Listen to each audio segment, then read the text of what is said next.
For generations, the CTA has been a lifeline for Chicago's communities, getting individuals from all backgrounds from point A to point B, while also connecting neighborhoods and resources. Whether it's getting hardworking folks to their jobs, students to school, or tourists to downtown attractions, the CTA makes it their mission to do it safely.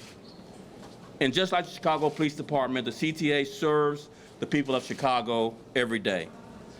That's why enhancing safety on the CTA and ensuring safety across the city of Chicago are one and the same and absolutely vital to our future.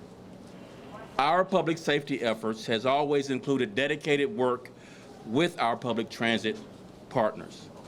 That's why today is about growing our collaboration and doing even more. To enhance safety on the red line and blue lines, the Chicago Police Department is adding more officers and supervisors to patrol the busy rail lines. Officers will be visible, and our department will work with the CTA to analyze trends and deploy resources at optimal times and locations. Individuals engaging in criminal activity on public transportation or anywhere in the city for that matter will be dealt with. CTA will always be an extension of this city, from its employees to its services, to the routes to customers, and we finally will not tolerate any crime or public disorder. I would now like to turn it over to Commissioner Carter for comments, and then the mayor after that. Commissioner.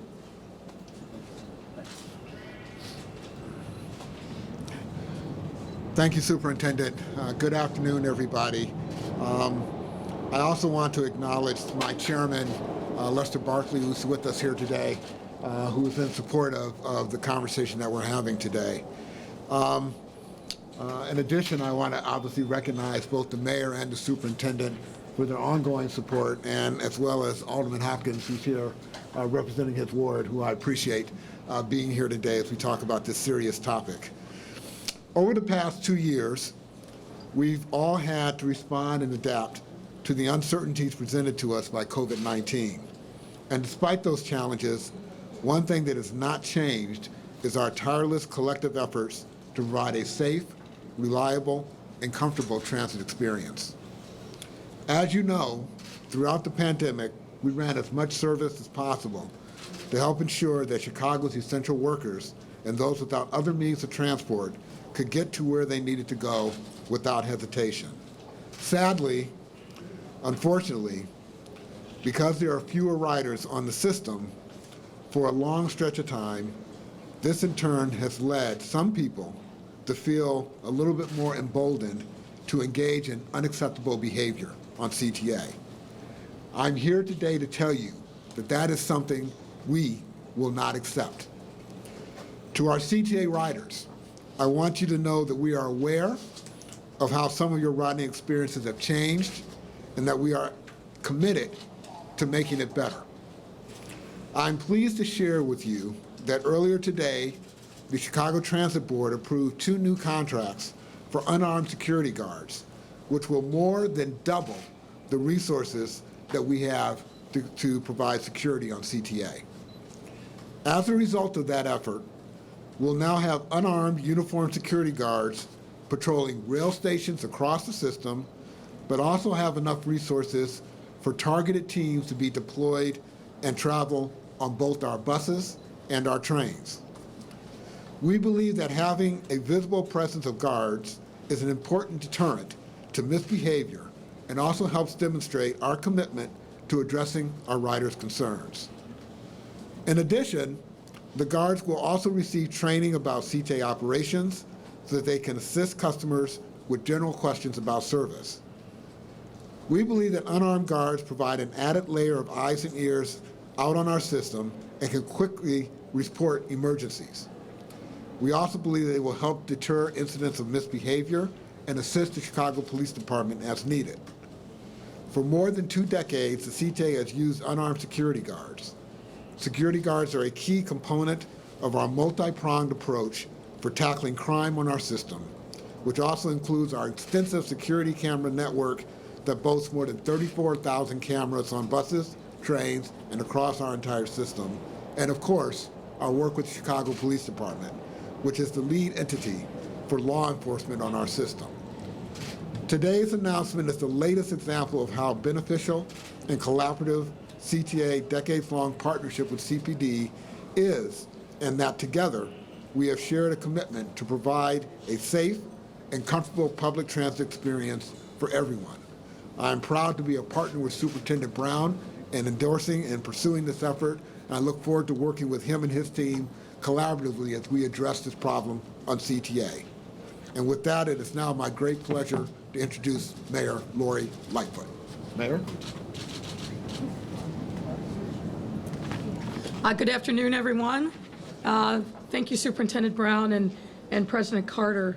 As you've heard, today is about addressing some additional resources that we believe are important and necessary to make sure that all lines on the CTA transit system, the rail lines as well as the buses, are as safe as possible.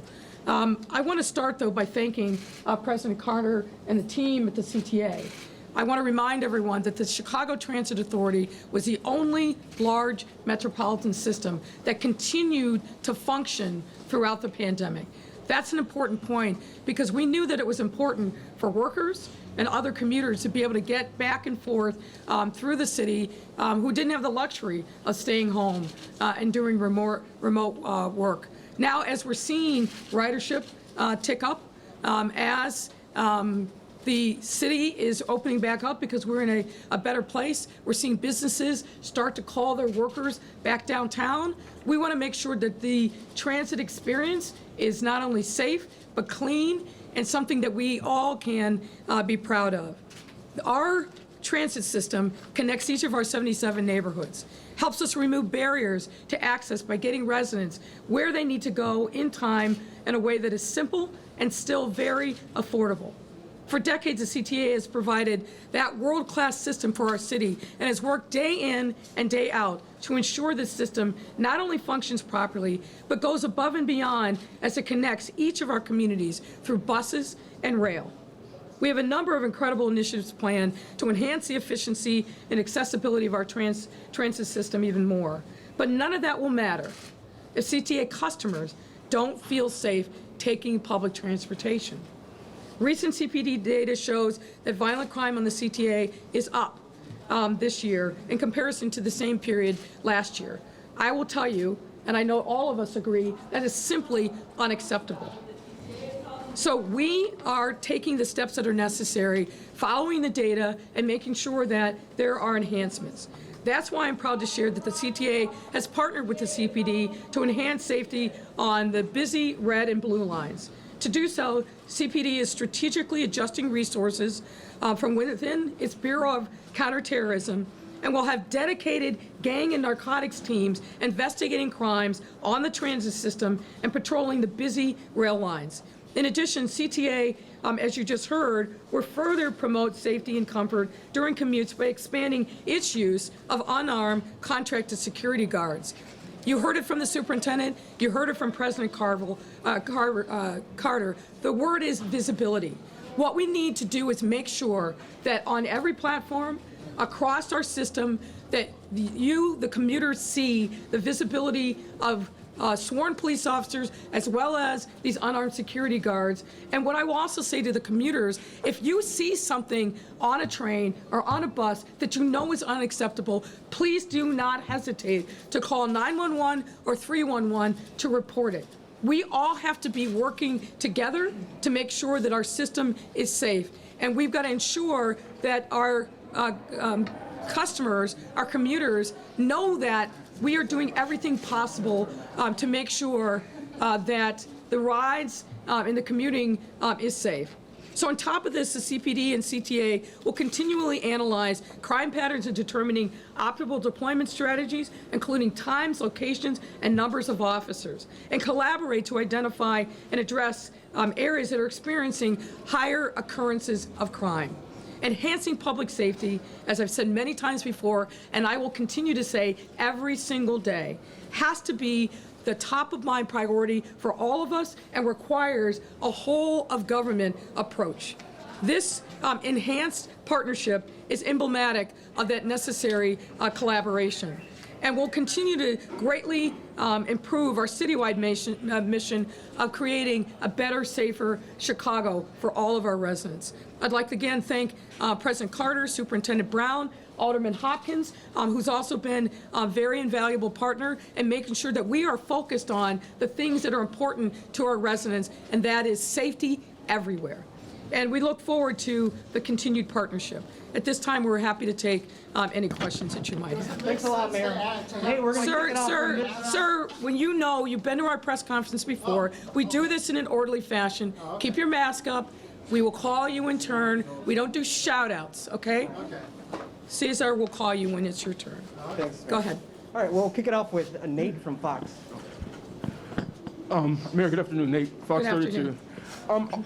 Asking specifically about buses, I've heard added security, armed guards, as well as police officers on CTA rail lines, that sort of thing, but I've also talked to a number of bus drivers who have been attacked themselves. You all have all heard those stories. Yes, that's right. What about security on the actual CTA buses? Well, the enhancements to the system obviously are focused on both bus and rail, and I'll let the superintendent talk more specifically as well as President Carter, but it's the entire system. It's not, we move a lot of people through rail, but we also move a significant number of people on our bus lines, particularly those most heavy trafficked bus line. I don't know who wants to go first. I'll go first just to speak about CTA. The increased resources that we're getting under our contract will allow us to deploy not only unarmed security guards on our rail system, but also to deploy unarmed security guards at bus turnarounds and on our buses. So you will see an increased presence on both bus and rail. And so we recognize certainly that our bus operators are also the victims of and subject to assaults as much as our rail operator personnel are. Just to follow up, I know you all can't or won't disclose all of the details, but in terms of how many, what will that look like? I know it was mentioned red and blue line, but what about the green line? What about the pink line? I'm assuming it's because those rails have the most attacks, if you will, but how many guards, what will that look like? And how soon can Chicagoans see the added security? You'll see the added security very shortly. We just awarded the contracts literally today. But I should be clear that while we've talked about the red and blue line as a focus, that is not the only place that the security guards will be deployed. They'll be deployed throughout the system, and they will also be deployed throughout the city at various, strategic bus locations that we feel warrant attention. So it is a system-wide approach. Eric from ABC. Well, wait, Cesar, I'd like the superintendent weigh in before we move in. Sorry about that, sir. I just wanted to add to your question, and hopefully it'll answer some of the other questions that may be coming. The mayor mentioned gang and narcotics teams will be dedicated. That's a new feature that we've not seen, along with our CTA, CPD officers who are in uniform. So you will see not only the presence just from the CTA's dedicated CPD uniforms, but also an increased dedication of resources, both from our narcotics and gangs, which is a new feature. We hear complaints from the customers on the CTA that obviously they see drug dealing, they see conflicts associated with gangs. So we're trying to meet that challenge, and we're just not starting today. We have been seeing this for some time and adding resources. We're just at that point where we're seeing more ridership, and we anticipate even more ridership as things open back up, as the mayor mentioned. So we want to add these features. And the answer to the question about, well, how many do you, as much as we need to send to the CTA to make it safe, is the amount of resources we'll send. Thank you. Thanks a lot, Sue. Eric? Yeah, you mentioned you just secured the contracts today for the unarmed security guards. Is this a question? Yeah, for President Carter. How many security guards will they be able to arrest and detain, or merely contact CPD? And then also, you mentioned there is an extensive camera network that has not been a deterrent. Why will these unarmed security be a deterrent? Well, first of all, I wouldn't necessarily agree with your statement that our security cameras are not a deterrent. I think they are a deterrent. But as you recognize, it's hard to measure the crime that doesn't occur. What I can measure is the crime that does occur, and the fact that the cameras that we use in coordination with the investigations that CPD undertakes are a critical component to our ability to address, follow up and make arrests on incidents that occur on CTA. And by definition, that also prevents future crime from those individuals who may have been involved in this. With regards to the number of security personnel, I don't want to get into exact numbers now, but I'm telling you that we're more than doubling the number of personnel that we have, and the impact that they're going to have is going to be felt system-wide. So it is a substantial increase in resources beyond what we currently have doing this work for us here at CTA. Double the current number of Yes. unarmed security? Yes, it's Okay. double the current number of unarmed security. I should also point out, they are not sworn police officers. They do not have the ability to arrest or do other things, but they work very closely with CPD and will contact and inform CPD if there's a need for them to be involved. They, in effect, become more eyes and ears on our system to look out for and to address inappropriate behavior, and where necessary, to bring CPD in to assist if that becomes an issue. All right, Joel Hillary from WGN. Hi, good afternoon. Question about the shooting that occurred on the Red Line at 63rd last night. Are there any new details as it relates to that investigation? Yes, we'll have Chief of Detectives Brendan Denahan address that question. Thank you. So that just occurred last night, as you mentioned, and detectives are assigned to it. Currently, it's an open and active investigation. I know someone previously mentioned about cameras, but the CTA cameras are invaluable for the detectives, and we have detectives that are, embedded with CTA personnel. So currently, we have the video of that, and we're working on it. It appears that these two individuals knew each other, so this was not a random attack. But obviously, a shooting did occur. We have not been able to interview the victim at this time, but we're going to interview the victim. We're looking at video, and then we might push something out later. But it appears these two individuals definitely knew each other. Thank you. And then I had a slightly off-topic question for the superintendent as it relates to Selena Claiborne, the security guard from WGN who was killed recently. I know that there has been an arrest, but I wanted to see if you could give any more details in terms of the circumstances surrounding her death, and if you have any remarks for her loved ones and her family. First of all, condolences. There is a relationship with CPD officers to the victim as well. And so condolences to the family. Obviously, we are grieving with this family, and we are doing everything we can to hopefully bring some small measure of closure to the family with this arrest. But apparently the victim, as we've already recounted, was just trying to get gas and was confronted. Altercation ensued, and the victim was shot and subsequently passed from the shooting. The two individuals, one a juvenile, one an adult. I believe the juvenile is going to be charged as an adult, but we're awaiting that in court. Were caught subsequent to the incident happening. And again, I would just say the efforts of our officers is just extraordinary given the challenges that they face in closing these cases as quickly as they had. We're seeing a 60% clearance rate on homicides right now, which is higher than we've seen in the recent past, at least. But again, the deepest condolences to the family is really our utmost concern right now, to make sure that we do all we can to bring the criminal justice system down to bear on these offenders, to send not only a message for these offenders, but to others that will commit violent crime in this city. Thanks a lot, Sue. Edith from Telemundo.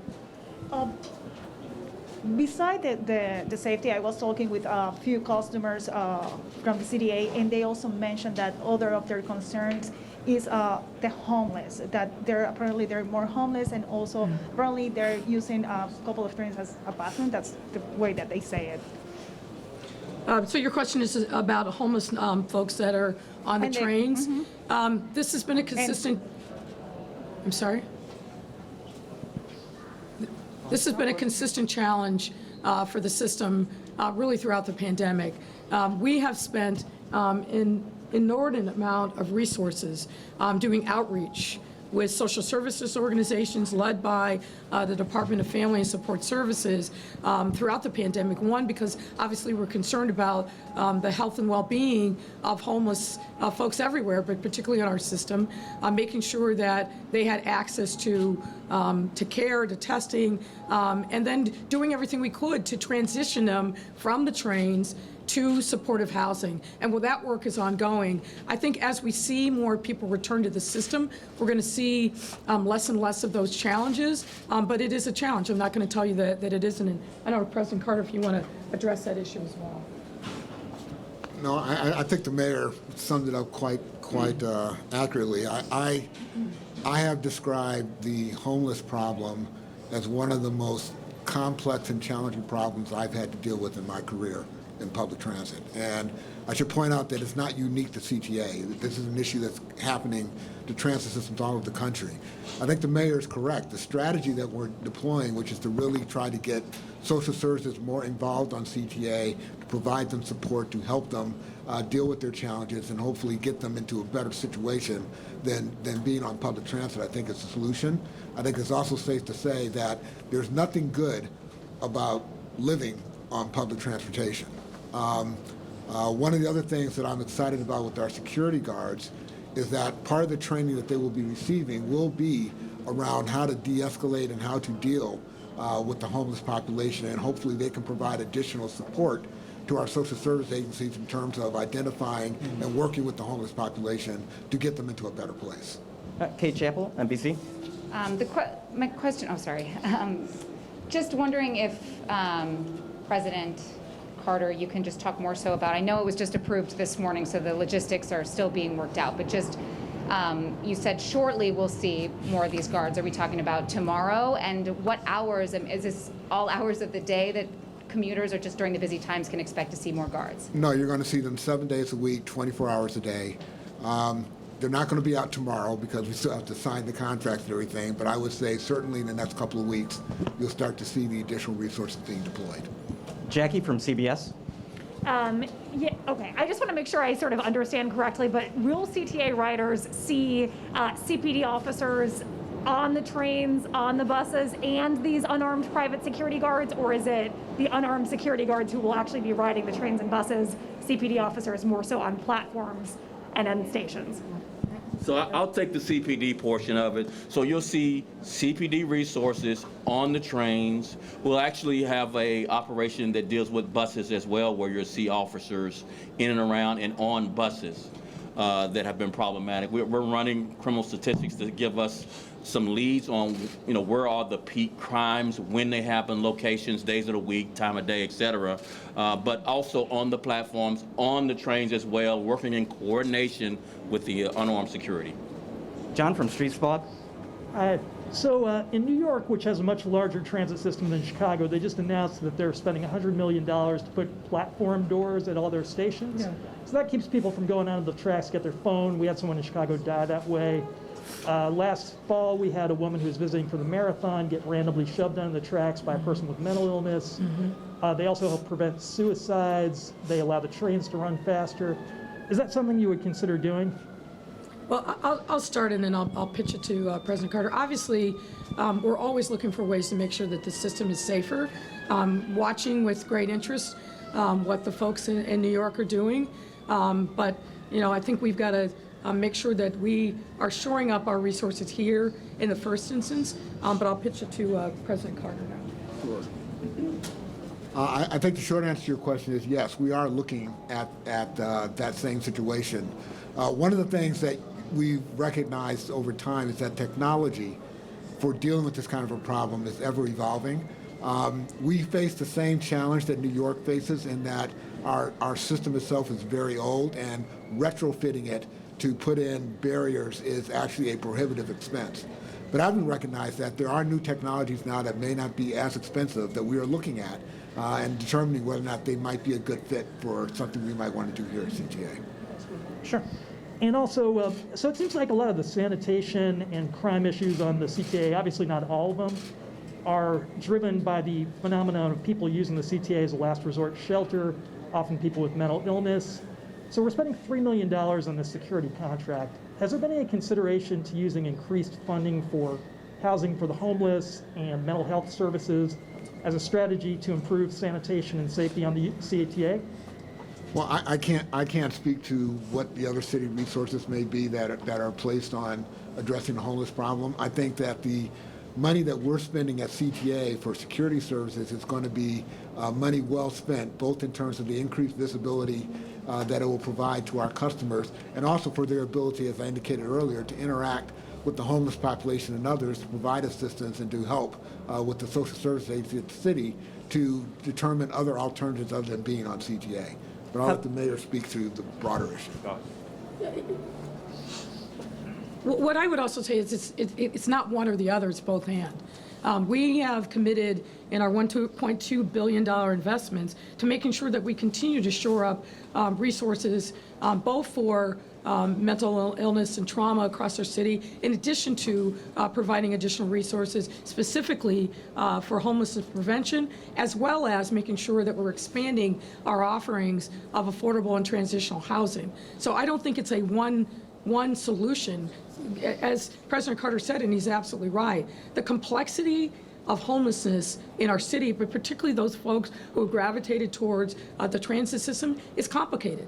We've been working on this issue diligently throughout the pandemic, want to make sure that those folks are not going to be more vulnerable to COVID-19 infections than any other portion of our population. And we've spent a huge amount of time. There's a whole team and a strategy that is used to engage with homeless people that are on our trains, leading with our social services. And we've allocated even more resources in this budget, as we did last year. We're topping it this year to make sure that we're continuing to have a network of care to be able to engage with our homeless population all across the city, whether it's encampments, whether it's in shelters themselves, and certainly on the transit system. So we've got to do both. I don't think we say, well, $3 million is too much, let's do this. It's got to be both and. Thanks a lot, Mayor. Heather Sharon, WTTW. Hi, Mayor. Hi there. The Washington Post reported this morning that 70% of all of the police misconduct settlements paid out by the city in the last 10 years came against officers who had been named in one or more lawsuits. Mm-hmm. Is the city doing a good enough job preventing officers from committing multiple acts of misconduct at the expense of taxpayers? Well, obviously, I can't account for what happened over the last 10 years, since I haven't been mayor yet for 3 years. But I can tell you it's a specific focus of mine. You know this, given my background, both as a president of the police board, as also the leader of the Police Accountability Task Force, and now as mayor. We've made a priority on making sure that we're doing everything we can to provide much better training, because we think training really is a key to reducing the incidences of actual misconduct that may be alleged or committed by Chicago police officers. To me, training is absolutely the key. We've also got to make sure that we've got a system of accountability, that we're being fair and even-handed with honest mistakes, but we have no tolerance for people who are intentionally engaging in misconduct. That's a critical part of what the superintendent and I believe around police reform and accountability. It's also mandated as part of the consent decree. And then beyond that, we are spending a significant amount of time looking at the allegations that are being brought in lawsuits, and there's a team of people that meet on a regular basis in the law department, the CPD, and elsewhere to determine what's going on here. Is this a fail of training? Is it a fail of supervision and leadership? Is it a fail of policies? When we get these allegations that come in from lawsuits. So we spend a lot of time doing the analysis that's necessary so that we have a feedback loop, both in terms of particular officers, particular units, supervisors, and whether or not our policies are really matching up with the realities of what's happening on the ground. I don't know, Suf, if you want to add to that or not. Yeah, I think one of the things we've consistently emphasized is training, training, training. I mean, we started, if you go back 10 years, most of those 10 years, we had 0 required training for officers ongoing that were veteran officers. And we're at 40 hours for each officers annually. So that's a significant improvement from just a year and a half ago, in addition to policy compliance with the consent decree that really was the basic baseline for improving officer behavior as it relates to not only misconduct but civil litigation subsequent to that conduct. So I think that we're well on our way to continuing this effort of minimizing civil litigation while improving our policies and training for our officers. And I have a question from Greg Pratt of the Tribune for the mayor. Can I just add? I think it's also important for us to kind of step back. This is probably the most challenging time in the history of policing in this country to be a member of the police. Everything that they do is hyper scrutinized, because people are walking around with literally, incredible cameras on their phones everywhere. You know, we were talking about the camera system in the CTA. We have a network of cameras all over our city that help us, but also magnify events that happen. It's really hard to be the police now. So that's why I draw this differentiation, which I think is important, between honest mistakes that can be addressed through training and coaching, and those of intentional misconduct. We cannot paint with a broad brush. I think we make a mistake if we do that, but obviously all of us have to step up and are held to a higher standard because of, I think, the time that we are living in, and we want to make sure that our officers are supported, that they can do their jobs. They do their jobs with good training around all of the different efforts that are necessary to be the police in this difficult time. But also, again, if we're seeing a pattern of misconduct, that we jump on it as quickly as possible. So we don't continue to see what we've seen over the last 10 years, almost $1 billion in payouts and settlements, judgments, and attorney's fees. That money would be better spent, obviously invested in our neighborhoods and on other things that help strengthen our city. And Greg Pratt wanted to ask about the lawsuit filed by the former Park District lawyer. Do you deny making the remarks that he quoted you as saying, and do you believe that you owe Chicago's Italian-American community an apology? Well, I addressed that last week. What I find interesting is allegations by a plaintiff lawyer who wants to frankly shake us down for money are taken as having a level of credibility which I don't think that they warrant. I addressed this in a very, I thought, robust statement on Friday, which I will repeat here.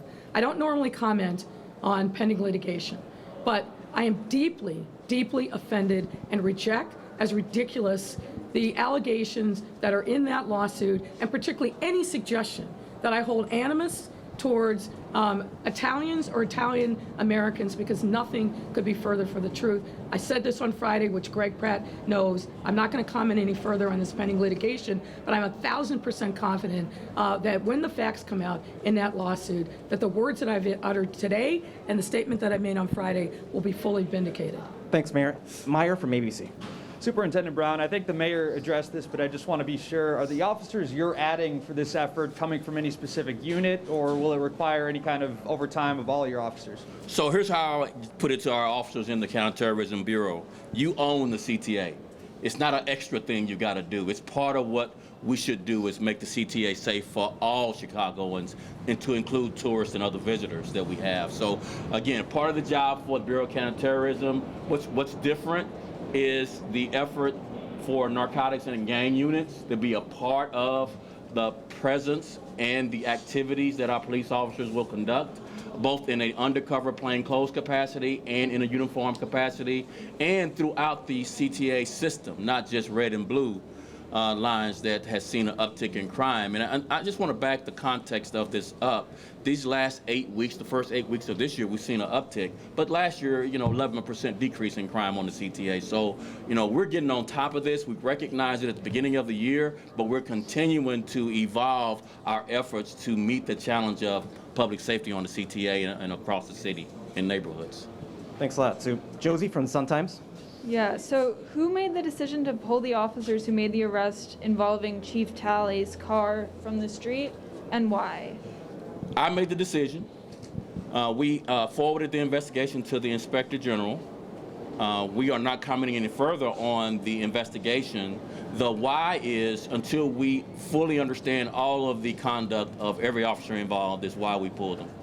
And we'll take whatever action the Inspector General's report reveals. Is it common to drive a car to a police facility and then bring it back to the scene of an arrest without being impounded? So I'm going to say it again for the back of the room.